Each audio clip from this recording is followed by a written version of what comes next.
Hey guys, it's me again, Teverz. Well, at least you think I am. Hey, what's today's episode about? Ooh, probably about the absolute treasures of my life. So let's get to that.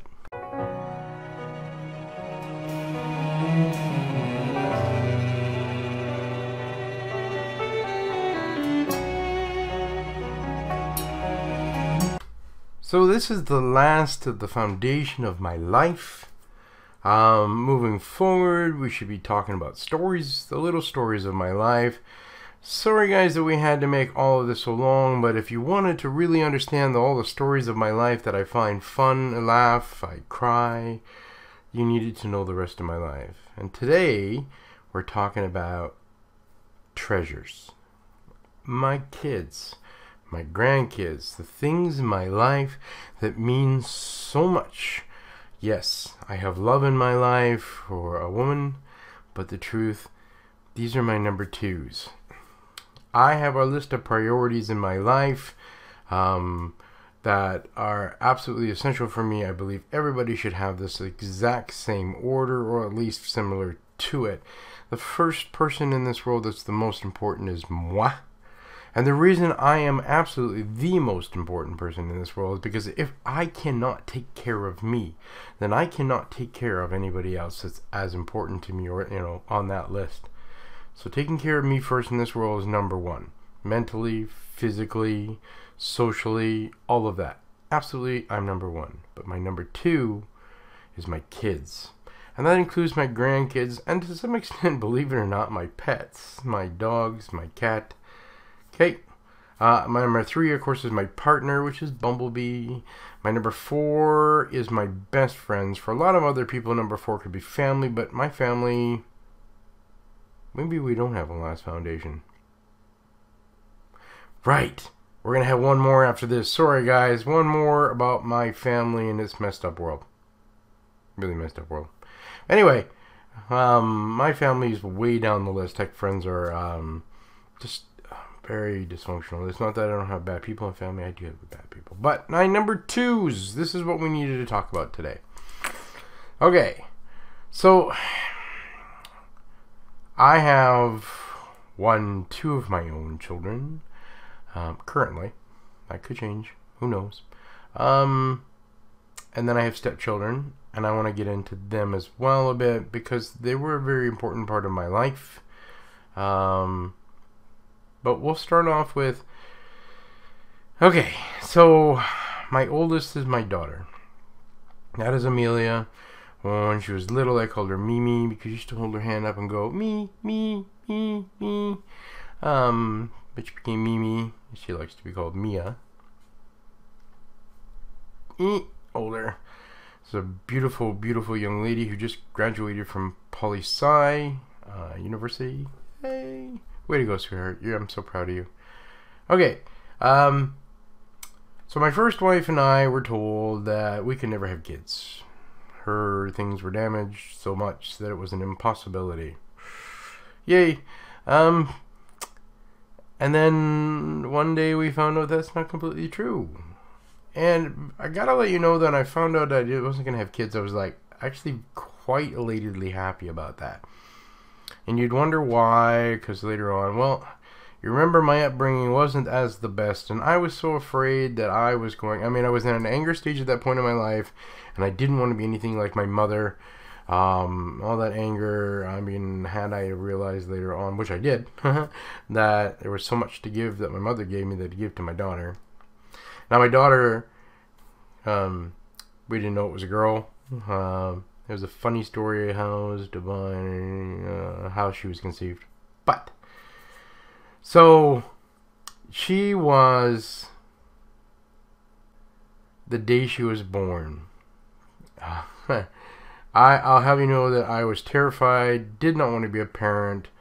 I didn't trust myself as a parent, and then she was born, and I saw that beautiful little face, and I cried. I knew that that day my life had changed permanently for the good. That beautiful little girl became the power to all of my healing throughout the years, because, as I said, she was my number 2, and I had to take care of my number 1 to be able to take care of my number 2. So every single time that I think I couldn't make it past a mountain, I just had to think about her. And boom, I kept pushing. I wasn't the greatest of parent. We'll get into this later in the video, but previous to my daughter being born, but all I knew was that I did not want to be like my mom. So that involved me going through numerous parenting courses, and I ended up meeting a beautiful lady named Barbara Colarasso, and I did meet her. She's amazing, who gave me a tremendous amount of ideas, but she gave me a foundation on how to parent. And my parent was always believed that you give children responsibility from the day they're born for their choices. From the day. Don't ever lie to your children. Always be straight honest to your children, and give them the consequences for the choices they have. And I thought that was an absolute amazing tool, because anytime I had to punish my daughter for anything that had to be, I never had to be angry about it or feel sad about it or anything, because the truth is, she made the choice herself for what she had to do. And I raised her to be that way, that in this house, that if she got punished. Now, you guys know that my wife and I got divorced. I lost custody, of course. Truthfully, I didn't even fight for it at that point. Raising my daughter part-time killed me. All of her life it was hard. Mom was not a great parent, not in any way, shape, or form. Many things happened to my daughter over those years that I felt guilty for. I wished I could have prevented every moment. I'm dad. And you take care of your children. They are your treasures. You protect them as best you can. You give them the tools for life to carry on, but you protect them. And I couldn't protect her for a lot of the stuff that happened. And to give you an example of what my life was like with my first wife when it came to my daughter, well, I was in court almost every single year just to get my visitation. The court-ordered visitation that I was entitled to, because things would piss my ex-wife off. Little things that didn't matter. I mean, wife number 1, hell hath no fury like a woman scorned, right? It is so true. But things like, I'd go to the door, and I'm remembering one particular incident. I went to the door to pick up my daughter, and my ex-wife was like, I need money to, I want to go out tonight, give me some money. And I'm like, I already paid your support. I'm not giving you anything extra for you. If my daughter wanted anything, trust me, daughter wanted figure skating, dad bought figure skating. Daughter wanted karate, dad bought karate. Daughter wanted, dad got, because that's dad. But this particular time, I wouldn't give her the money. Well, I can tell you what happened after that. You're not taking your daughter. But I'm here. And she's like, I don't care. And I ended up having to go back to court to be able to get my visitation again. And then the sad part is we had the same judge on a constant basis. And, you know, the second time that we were in court, and like I said, this is on for years and years and years, he had told my ex-wife that if you keep doing this, I'm going to send you to jail because what you're doing is bad. Yeah, that never stopped. He kept coming back. My daughter turned 12 years old, and my daughter begged to come and live with me. And in where we live, the age of consent is 12, and if a child has a reasonable reason for it, a judge is supposed to listen. Well, that judge refused. So my daughter ended up with not such a great life. I mean, the beauty things about it is dad loved her. Now, perfect parent? No, not perfect. Did I make mistakes? Yeah, I made mistakes along the way, and trust me, I apologized for every single one of them and strive to be better. I mean, I could tell you but the thing was, I wasn't physically abusive. I wasn't mentally abusive. I never put my daughter down, ever. I'd be straight with her, but never put her down. And I give you an example. My daughter was 13 or 14, and she's like, my daughter was a little chubby, but my daughter is built stocky. All of us guys are built like brick shed houses and houses, and she wanted a miniskirt. And Mom called her fat, told her she'd never look good in a miniskirt, and she phoned me, and she's crying on the phone, and I always loved the way she did that. Because I'd be like, sweetheart, I can't understand you. Please stop. And then tell me. So she said to me, Dad, I want a miniskirt. I got into my car. I went, I picked her up. I took her to a clothing store, and we bought her a miniskirt. And when she left, she was so happy and felt so beautiful. I mean, who's to say that a young lady, whether she's chubby or skinny, can't wear a miniskirt? That made her happy. Just like Mom said you're stupid and never can go to university. Dad said you can do anything you want. There's nothing stopping you but you. You're smarter than me, and I'm smart. And that made her go. This is what my daughter's life was like. I am very proud of her again if I haven't said that. Child number 2, my son. My second marriage. And again, you guys know that I love my second wife still tremendously. We planned my son. And I made her promise me before we had children that never to do what my first wife did. And she saw through the years that we were together how much pain that I went through having to go through court constantly. But you know I ended up leaving her because I wasn't sure if, but when my son was born, amazingly, he looked so much like me. He's a good looking guy. I knew I was going to be a part-time dad, and for the first 5 years of my son's life, his name is same name as mine, and Douglas is his middle name, but he likes to be called Doug. Loved him. And the problem was, and I'm going to get more into that for his first couple years, I had a hard time being around him because there was something else going on with one of my stepchildren. We're going to get to that story in this thing, but I still got to be. Now, my ex-wife had done something which required, and I never put my foot down when it comes into my ex-wife's life unless it affected my children, and then I had to put my foot down. And I will never, ever, I never regretted what I had to do. I paid a price for it. I would never change that. I would still do the same thing again because protecting my kids. But he was 5. That was the end of my visitation with my son.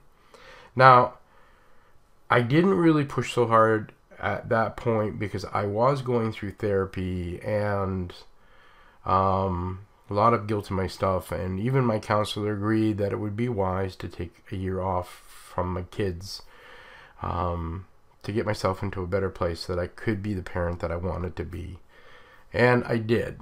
And when I ended up finishing therapy, I tried to visit my son. That was a hell no. She would take him off to places so that I couldn't find him. Unfortunately, that was sad. And then I finally get it into court, and we're on still in pre-trial, and her lawyer came in and said she had moved away. And the judge looked at me and he said, "I'm so sorry for you for that, bud." And he's like, you came into this courtroom, you were totally honest about your life. You told me things that you never needed and had to tell, and had so much respect for you. He said, but unfortunately, bud, because the child has moved, the venue has to be moved as well, and if you want to fight for custody, you have to. Well, my ex-wife moved 1,500 kilometers. What, 900 miles? I forget how many miles, but I had to make a conscious choice. I, at that point in my life, didn't have the money to have to fly constantly down for court. And then I was told that even if I got my visitation back, that I would have to pay, because at this point it had been just a couple of years that I hadn't seen my son, and I now would have to go for sessions every week or every second week. So I would have to fly, and just to see him. I couldn't afford that. I had to make that choice. I didn't see my son again until 14 years later. And at this point, Mom had told many stories, some true, some not true. But he had developed an anger that Mom had passed down to him, and he believed that this is the way life was. And yeah, that was quite interesting. We ended up talking and challenged, and loved the fact that he at least was willing. And I gave my son an opportunity. My son ended up moving in with me for a year, and I got to know him. And the sad part is he's a brilliant young man. He's got a tremendous amount of passion in him. Some goals, but not tremendous amount of goals. I am proud of him as well.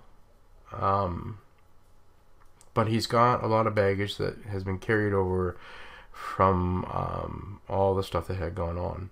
And I would love for him one day to overcome that. But he's given me treasures more too. I think I'm going to do another video. I'm going to separate grandkids into a separate one, because truthfully they're another story on their own.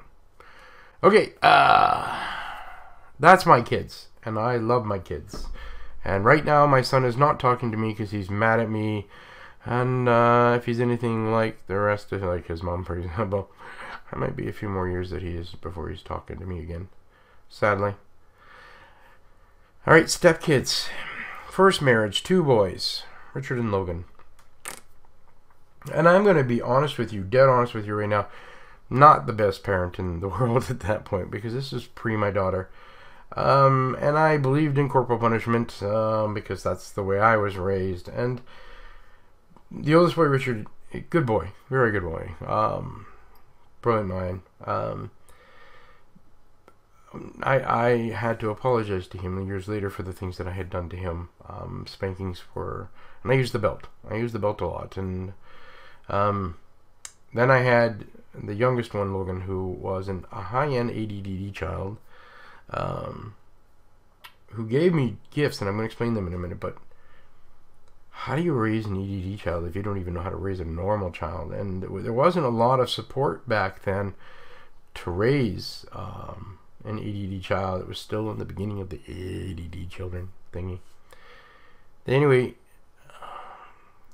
one night he just didn't want to go to sleep, and I kept spanking him, and eventually his bum was black and blue, horribly bruised. And I did that, and I'm never going to deny that. And that really woke me up. And the Children's Aid was involved. And the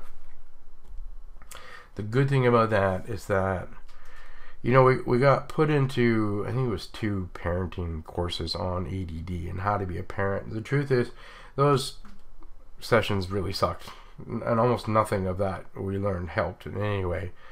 But we ended up meeting a group of people who were going through so many experiences that we had gone through with him.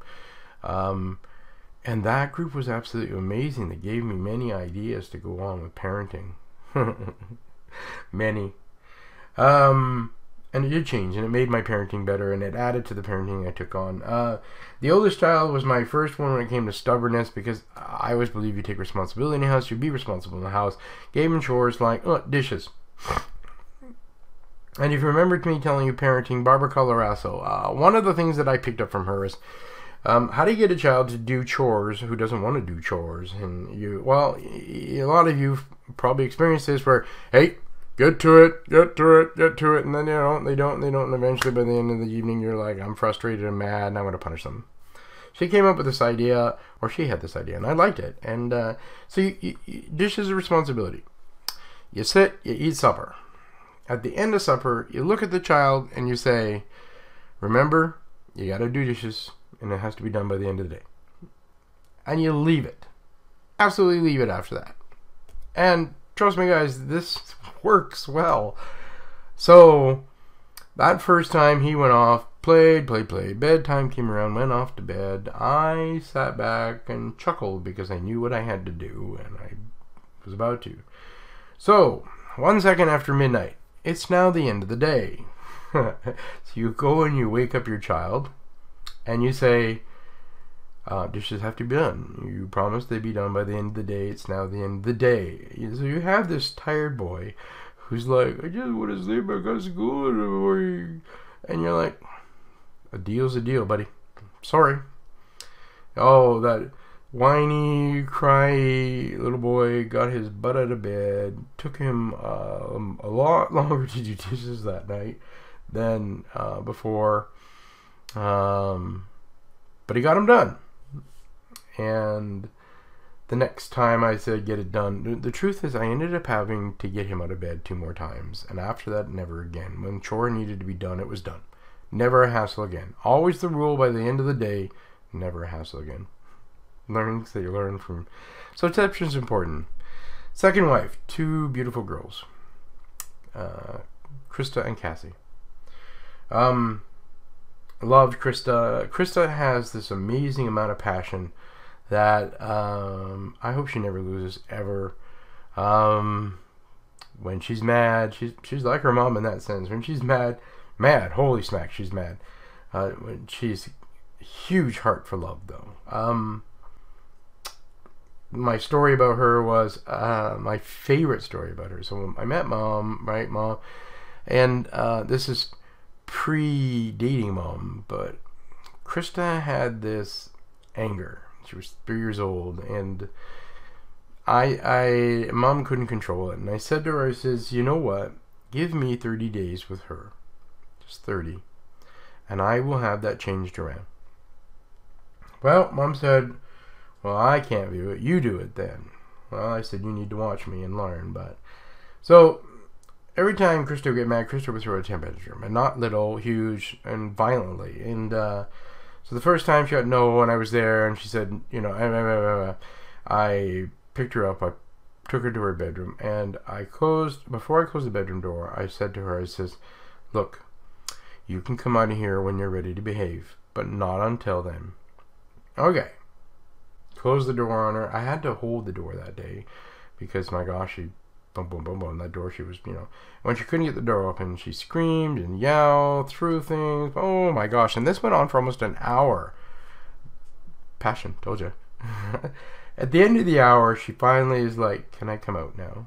And I opened up the door, and at this point, she'd actually put holes in the walls, throwing things at it. Her room was a tornado, and gone through it, and I looked at her, and I said, well, I'm glad you're feeling better, sweetheart, but your room is a mess now, and you need to clean that, because you made the mess, and I didn't. Oh my gosh. Had to close the door again. Boom, scratch. Whoa, boom. Oh, scream. Oh. Open up. About another hour later, she's like, I'm going to clean the room now. Okay. Not a problem, sweetheart. So she cleaned up the room. I had to patch walls.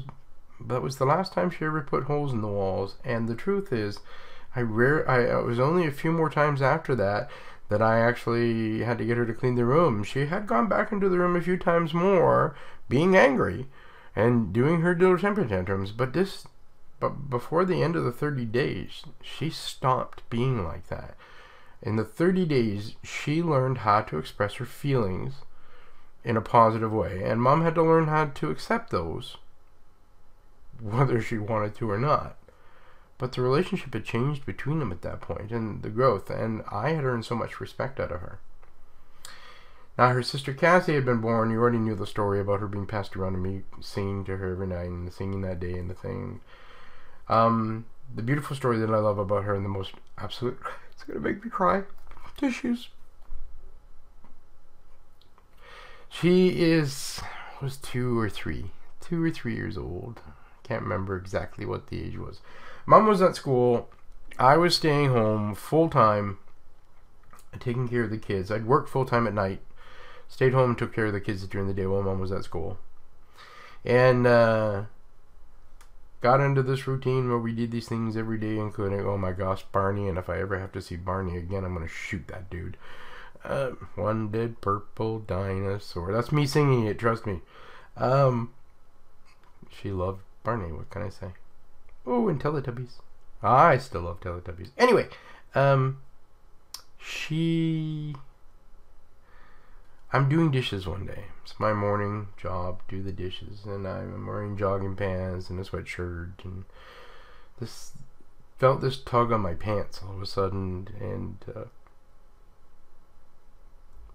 she wrapped her arms around my leg, and she squeezed it really hard as she could for that age, and she looked at me and she said, "Daddy, I love you," and then let go and walked away. I wasn't used to that. I wasn't used to any of my kids saying, "I love you, Dad," for no reason, unless of course they wanted something, and it'd be, "Love you, Dad." And so I bawled, cried. That little girl was my baby girl. Might not have been biologically, but my baby girl. It's been from the day she was born. It was my baby girl. I must spend my life taking care of that girl. 5 years old, and she got really sick. And Mom, I was of course separated, and Mom had a hard time understanding what was going on, and Mom was working, and I was trying to help, and Cassie got really, really sick, and finally a doctor finally listened at the hospital because, you know, look, oh, she's got the flu.